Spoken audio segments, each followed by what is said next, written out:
But, you still see that, the talent that's massive in New Zealand and Australia. The talent here is like awesome. But the thing is, there's not many teams. There's only a couple of competitions and that's it. Where, you look at France and that, for example, France, they've probably got the best setup in the world in terms of they've got it right. And if you see that they're obviously the French team, the national team, they're actually doing really, really well. They're probably, Ireland's number one and they're probably number two.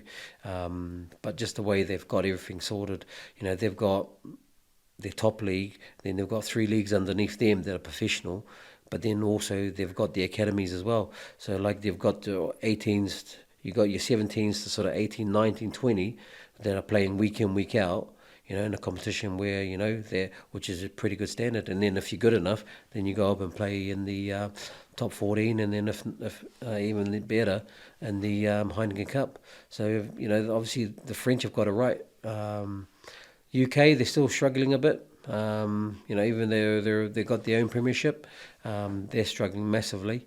But yeah, I mean, France is the place to be. Obviously, everyone wants to put on that black jersey, become an All Black, because that is massive, and a massive honour as well, not only for the players but for their families as well. But if you want to go somewhere where rugby's sort of guaranteed, I think France is the place to be. And how do you see that happening for us in maybe 5 years' time or 10 years' time? Because, I really think it's going to dwindle down, Because, to be honest, when I watch Super Rugby Pacific now, it's not the same anymore. Like, Australian teams aren't that competitive. And you're only watching the New Zealand teams play each other. Those are the games you watch, and then if it's not that, it's going to be in a row. Yeah. No, hard out. And obviously the good thing about it is that you see like the Pacific Island teams. You've got Fiji Jura, and then you've got Moana Pacifica. But in saying that, it's probably going to take a bit of time for them to actually become a dominant team. They still haven't got the sort of the foundation right, in terms of helping the Pacific Island teams. Obviously, they've still got players in Moana Pacifica. They're making themselves available for New Zealand.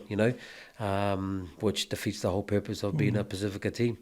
But if we can sort of, obviously Fiji's coming quite strong over the last few years, but but the thing is, if we can get Fiji, Tonga and Samoa to a good standard, then at least we've got 5 teams on the Southern Hemisphere that are quite strong. You know what I mean? Obviously you've got New Zealand, Australia, but then obviously we need the other 3. So New Zealand and Australia need to do a lot more for our Pacific Island nations, because if we can create a good, strong 5 team there, even a series there, it'll be good. Because look at Europe, they've got the Six Nation, and that's massive. That's probably the biggest competition in the world in terms of financially as well. So everyone's trying to break in. Everyone wants to break into the Six Nation, but you got England, Scotland, and that they're like they don't want to share. They don't want to share their purse of their money. So and there's a good competition for those guys, because they're playing every year. There's hard fought competitions. When over here now it's just there's the rugby championship, eh? So South Africa's still playing with us, with that. They're not in Super Rugby, but they're in the rugby championship, I think. It's interesting, eh? Like, you must be happy for Tonga, because they got some good guys coming back, eh? Yeah, into that fold, because they've relaxed the rules a little bit. Yeah. Now got the 3-year stand down. They have relaxed the rules a little bit, but you'll find that it's good to have those boys back and playing for Tonga and Samoa and that. But you just feel like we want to have the boys when they're at their peak, where at the moment we're sort of getting them when they're just sort of past it. Yeah, they still give a lot of experience in that for the players and that. But if you look at Mate Tonga and Samoa, the rugby league, they've got guys playing there now. They're at their peak, and that's where we want the island teams as well. Young boys playing for our island teams when they're at their best. So then when we do play, we're actually competing against the top teams of the world, we're with the best players from Tonga and Samoa.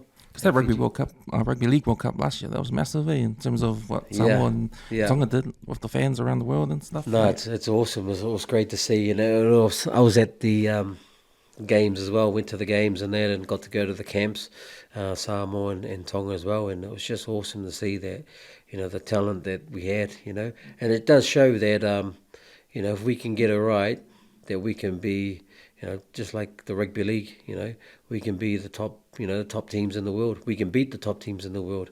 Unfortunately, with rugby, we're still behind quite a lot, and we still need a lot to be done behind the scenes for it to sort of get closer there. But we're not going to argue that we do have the talent. We do have the talent there, but it's all about sort of getting them when they're at their peak to play for the island teams. When they changed the eligibility rules around, the other problem was the overseas contracts with overseas rugby clubs. Like, some Pacific Island guys couldn't get out of their club to play for their home countries there. And that was another.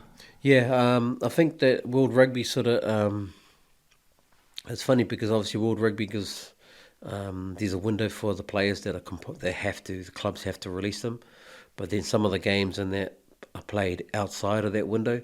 So then guys will play 1 week, and then next they have to go back because the club was like, well, no, it's not in the window, so then they have to come back.